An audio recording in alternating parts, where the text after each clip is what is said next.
আসসালামু আলাইকুম। আজকে গুরুত্বপূর্ণ কিছু আলোচনা করব, যা নিতান্তই আমার ব্যক্তিগত ধারণা। আজকের আলোচনা হল হিংসা বিদ্বেষ নিয়ে। আমরা আসলে জন্মের পরে বুঝ হওয়ার পর থেকেই হিংসা বিদ্বেষ শিখতে শুরু করি। যেমন ধরেন, আমি স্কুলে পড়ি, আমার কাছে জেনারেল শিক্ষা ভালো লাগে, স্কুলের নিয়মকানুন সবকিছু ভালো লাগে, শুধু মাদ্রাসা ভালো লাগে না, মাদ্রাসার নিয়মকানুন ভালো লাগে না, ইসলামের বিধিনিষেধ সহ্য হয় না। যারা মাদ্রাসায় পড়ে তাদের ভালো লাগে না। এক কথা, স্কুল কলেজের বাইরে অন্য কিছুই ভালো লাগে না। এবার আসি কওমি মাদ্রাসা নিয়ে। মনে করুন আপনি কওমি মাদ্রাসায় পড়েন, তখন দেখবেন আপনার কাছে স্কুল কিংবা আলিয়া মাদ্রাসা ভালো লাগে না। ওদের নিয়মকানুন আপনার সহ্য হয় না।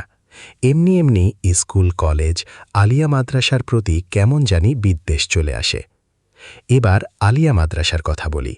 মনে করুন আপনিও আলিয়া মাদ্রাসার ছাত্র, তখন আপনার কাছে কওমি মাদ্রাসা ভালো লাগবে না। ওরা মিলাদ পড়ে না, ওরা এই সেই, এখান থেকেও কওমি মাদ্রাসার প্রতি বিদ্বেষ আসে।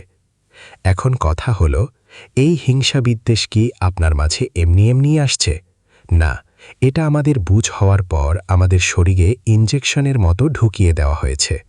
আপনি কওমি মাদ্রাসায় পড়লে অন্যান্য মাদ্রাসার প্রতি বিদ্বেষ আপনার শরীরে ঢুকিয়ে দেওয়া হয়েছে। ঠিক আলিয়া মাদ্রাসায় পড়লে কওমি মাদ্রাসার প্রতি বিদ্বেষও আপনার শরীরে ঢুকে যাবে। অথচ আমরা জানি হিংসা বিদ্বেষ ঠিক না। মাদ্রাসাতেই আমাদের হিংসা বিদ্বেষ ঠিক না শেখানো হয়, অথচ মাদ্রাসাতেই হিংসা বিদ্বেষ সৃষ্টি হয়। হিংসা নিয়ে একটা হাদিস বলি। হাদিসটি হল হযরত আনাস রাদিয়াল্লাহু আনহু থেকে বর্ণিত। নবী সাল্লাল্লাহু আলাইহি ওয়াসাল্লাম তিনি বলেন, তোমরা একে অপরের সাথে হিংসা বিদ্বেষ পোষণ করবে না এবং পরস্পর শত্রুতা করবে না, পারস্পরিক সম্পর্ক বিচ্ছিন্ন করবে না এবং তোমরা আল্লাহর বান্দা হিসেবে ভাই ভাই হয়ে থাকবে। রেফারেন্স হাদিস নং 6424, সহিহ মুসলিম।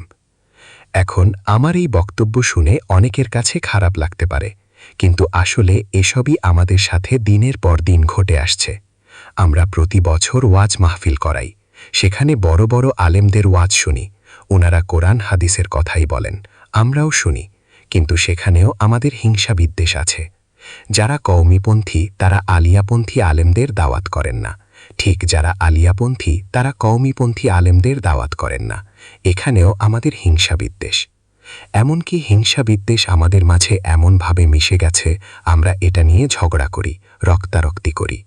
হিংসা বিদ্বেষের জন্য ধর্মীয়ভাবেও আমরা পিছিয়ে যাচ্ছি। আমাদের মতানৈক্যের পার্থক্য শুধু হিংসা বিদ্বেষ থেকেই। আমাদের মাঝে একতা নাই এই হিংসা বিদ্বেষের জন্যই। আসলে এর শেষ কোথায়? কেউ জানলে অবশ্যই বলবেন। আর এটা নিতান্তই আমার ব্যক্তিগত আলোচনা। আমার ছোট জ্ঞানে যা বুঝলাম তাই শেয়ার করলাম। কারো কাছে খারাপ লাগতেই পারে, কিন্তু যা বলছি মনে হয় না মিথ্যা বলছি। এই হিংসা বিদ্বেষের শেষ কোথায়? কারো জানা থাকলে অবশ্যই বলবেন।